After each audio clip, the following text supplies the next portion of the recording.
Hi all, greetings. This is Srinivasa Reddy from DesignTree Service Consultants. I am the co-founder and managing director of DesignTree Service Consultants. Started a very humble start of 17 people company and now we have grown to 550 people company. I am a civil engineering graduate which is having 33 years of experience, taken 20 plus awards and handled 1,000 plus projects and going forward. And I am a chartered engineer by profession, FIE given by Institute of Engineers. I am a professional engineer from ECI, Engineering Council of India. Life member for ACCE, Association of Consulting Civil Engineers, ICI and Instruct. We have been ranked as one of the top 25 consultants in India. And personally, I have been awarded as an Eminent Engineers Award from ACCE too. We have handled buildings of height 250 meter tall and a basement which is deeper than 30 meter. Expertise in all kinds of infra and township projects. I have implemented optimized design mix solutions for various concrete structures with ranging from M25 to M80 with majority of cement replacements. Specifying the implementation of temperature controlled concrete for mass concreting applications. Provided quality management services for successful casting of single raft of 28,000 cubic meter concrete with the thermal monitoring so that and 60% GGBS. We have reduced the temperature to the extent of within the normal limits of gradient around 20 degree and variation up to 70 degree. With a mixed design support, some successfully implemented GGBS incorporation in all our projects. M50 grade high flow concrete used in composite construction. That is one of the project in Hyderabad Sattva Knowledge Park. Presently specifying GGBS across industry and hence contributing to the saving of carbon footprints. Providing and supported developing early strength for hollow core slabs M60 grade and above. Successful utilization of lightweight concrete which is less than 800 kg per cubic meter in and reduced the dead loads on a IT building structure. With this brief, now we move on to the emphasis on sustainable concretes in India, Indian perspective, an overview. We will be going ahead on this topic. It is an honor for me to speak on this platform. I am thankful for the invitation from organizers. Sustainable development that meets the needs of the present without compromising the ability of the future generations to meet their own needs is sustainable development. Treat the earth well. We do not inherit the earth from our ancestors, we borrow it from our children. We have to be very responsive and cautious. Wisdom from oldest Indian literature and Vedas. Do not cut trees because they remove pollution. Do not disturb the sky and do not pollute the atmosphere. Do not harm the environment or other living beings. Use natural resources wisely. Let what I dig from thee, O earth, rapidly spring and grow again. O purifier, let me not pierce through your vitals or your heart. So we have been following some steps of sustainability more efficiently and we have been more close to the nature, even though not exactly as per modern world definition. However, there is a need for more focus on sustainable solutions in the advent of urbanization. Urbanization is the process by which the cities are formed and became larger as more people begin living and working at central area. United Nations report says by 2030, 50% of the people will live in urban areas. It is predicted that by 2050, about 64% of the developing world will be urbanized. This is equivalent to approximately 3 billion urbanites by 2050, much of which will occur in Africa and Asia. Nearly all global population growth from 2017 to 2030 will be absorbed by cities, about 1.1 billion new urbanites over the next 13 years. What it means? It means lot of urban growth in terms of residential, commercial, malls, hospitals, all high rises, but land is scarce. And one more survey globally, the rise in urban dwellings. By 2050, 64% of the urban population will be in urban areas. And moreover, Africa and Asia are growing very fast pace. Coming to the urbanization in Indian perspective, right now, 2015, we say around 1 million inhabitants are in urban areas. However, by 2050, it is predicted that 1.7 billion people are going to be urbanized. That is, entire villages are moving toward urban areas for their livelihood. With this, we get also some challenges. What are the challenges in urbanization? Scarcity and increase in cost of land, which calls for a high-rise construction. Build proper infrastructure including roads, bridges, parks, open spaces for the growth over years. Implementation of comprehensive development plan, overcrowding, sustainable potable water and stormwater management systems, sanitation and solid waste management systems, uninterrupted power supply, air pollution because of greenhouse gases, encroachments of environmental areas, sensitive zones. What is the solution? Solution is build sustainable communities, that is vertical cities and sustainable substructure development. Substructure is developed for the parking and the MEP utility services. However, vertical cities, high-rise structures are called vertical cities. They are potentially to decongest urban sprawl, addresses the rise in cost of land. High-rise is the optimal solution for the sustainable development. However, this comes with lot of challenges during construction. What are the challenges? High grade of concrete, high strength steel, selection of materials, robust facade system and expertise. When it comes to high grade concrete, we are between M50 and M90 is the order of the day and we are capable of producing it right now. High strength steel up to 550 grade is very much available and we are using it. Selection of materials shall be durable, aesthetically appealing, ease of installation and maintenance free with lightweight system. However, all these things we are graduating day by day.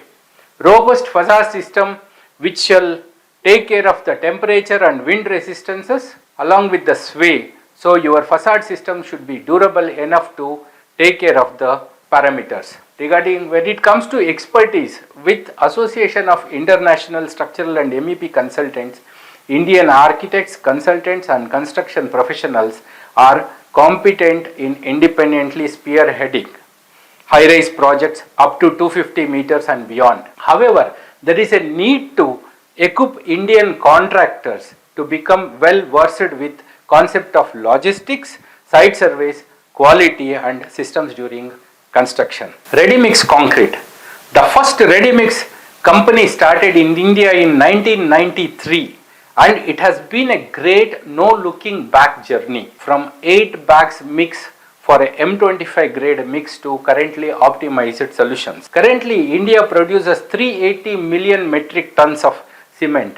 Currently, ready-mix concrete production is about 300 million cubic meter per annum. The QSRMC, that is Quality Scheme for Ready-Mix Concrete by RMCMA, was a great step.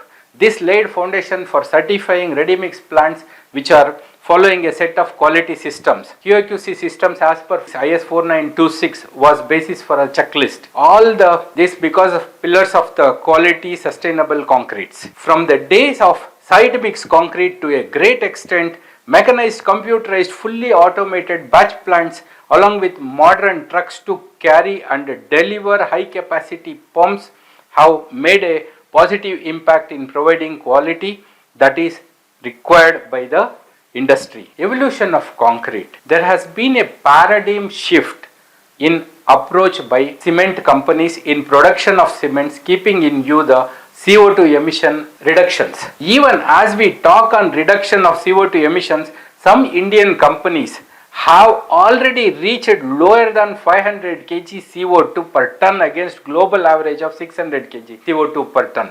This is much admirable and this is the data available as on 2019. Now we have upgraded much better. As a result, PPC fly ash blended cements and PSC GGBS blended cements are steadily replacing OPC in segments of concrete construction. Class F fly ash from thermal power plants is being used for concrete production mainly in ready-mix companies in many regions of India. Fly ash utilization in concrete has significantly increased since 2003, making it a sought after product in India. The general M25 mix looks like 220 OPC and 100 PFA. PFA is pozzolana fly ash, which is a huge improvement from 8 bag volumetric mixes used in 1990s till the advent of ready-mix concrete industry.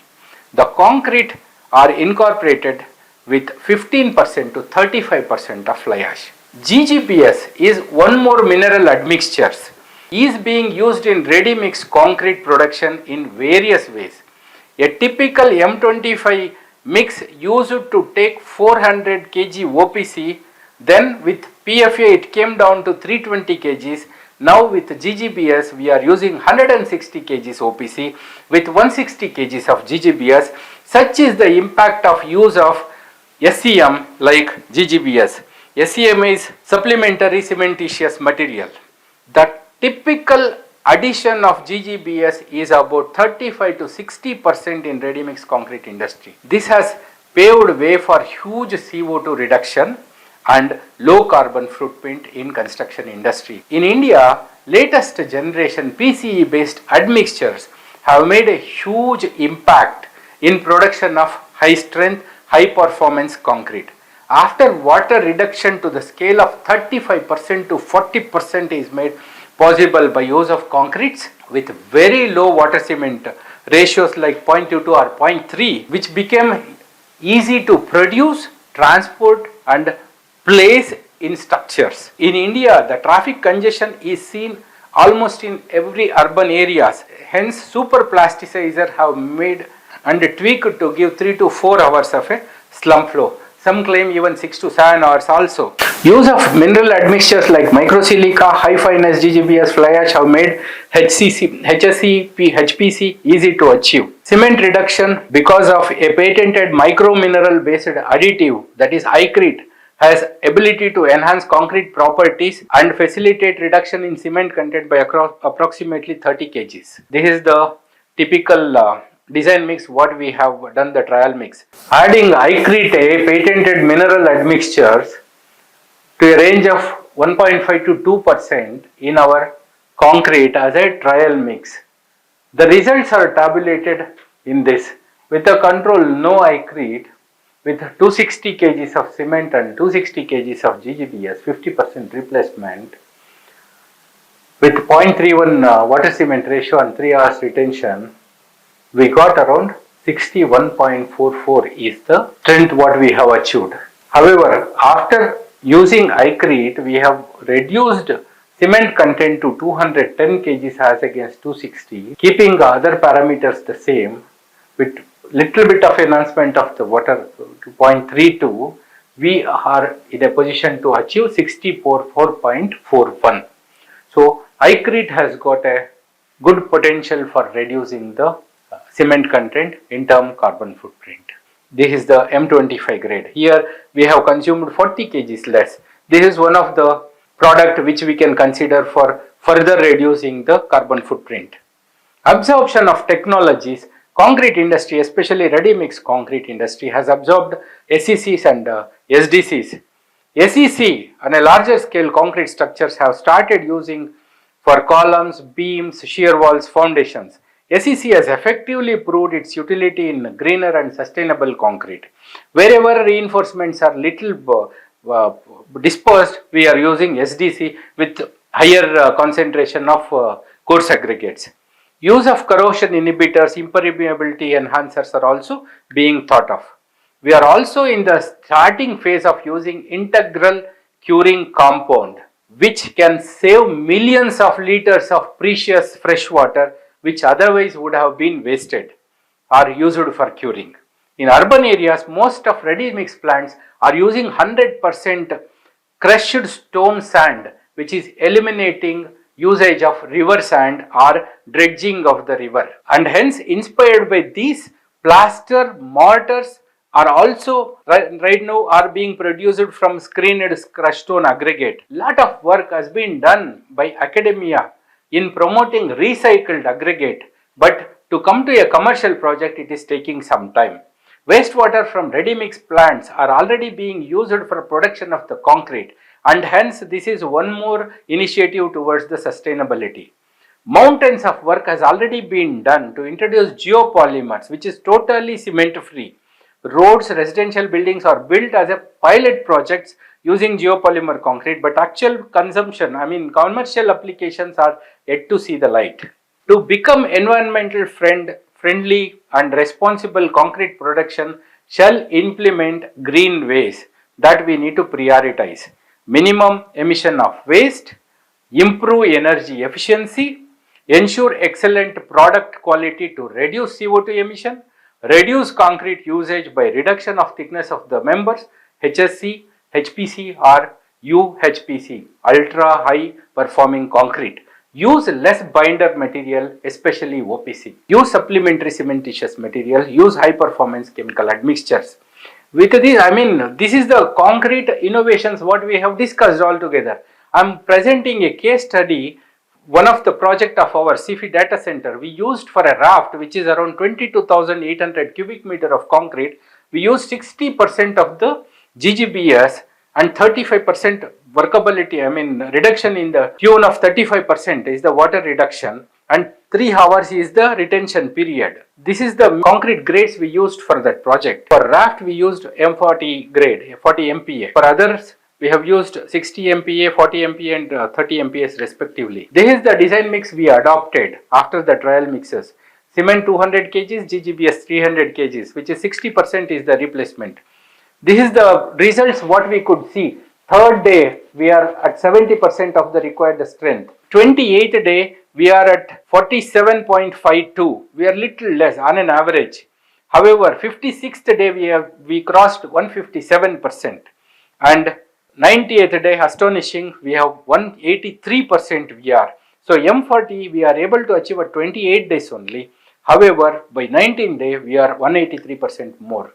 And RCPT value we got around 1891. And penetration test, permeability test is around 8, maximum is 25. And these are the pores which we done for the concreting. 8 pores we did, and each pore shear connectors have been put, and temperature controls have been done. GGBS test reports may not be very legible over here. And temperature monitoring, we put thermocouples for monitoring the temperature. The central core temperature we expected it to be less than 70 degree, and temperature variation we expected it to be around 20 degrees centigrade. So with restraint, without restraint, the curves have been graphed. Thermocouples locations in the central area and the periphery area has been put. Mass concrete shall have maximum internal temperature, what we discussed. What is the effect of increase in temperature in concrete?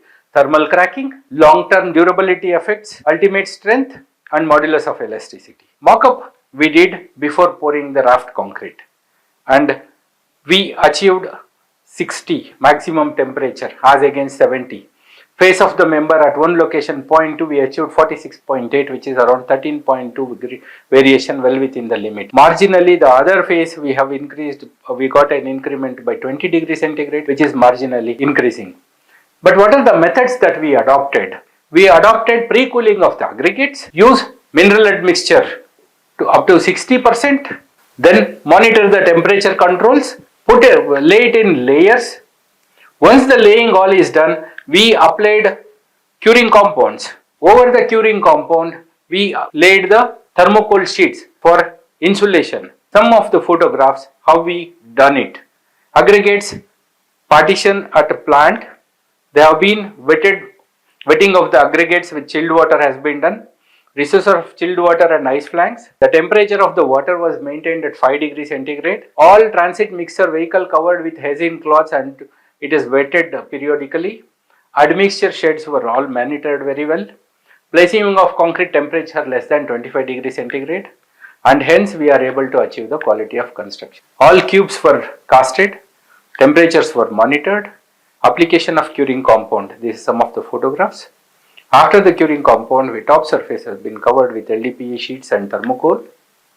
This is a graphical representation of temperatures variations and it is all well within the control what we achieved. This is regarding the raft. When we go to the high-rise building superstructure, challenges are pumping the concrete to a high-rise building and workability of retention of the concrete, early strength and de-shattering early, rheology of concrete. When we pump to the highest level, rheology plays a very important role where stickiness of the concrete and pumpability of the concrete matters a lot.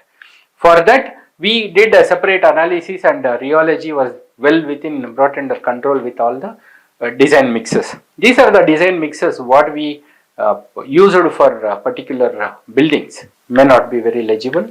So we used microsilica, we used GGBS to a good percentage for high-rise concretes, high-end concretes.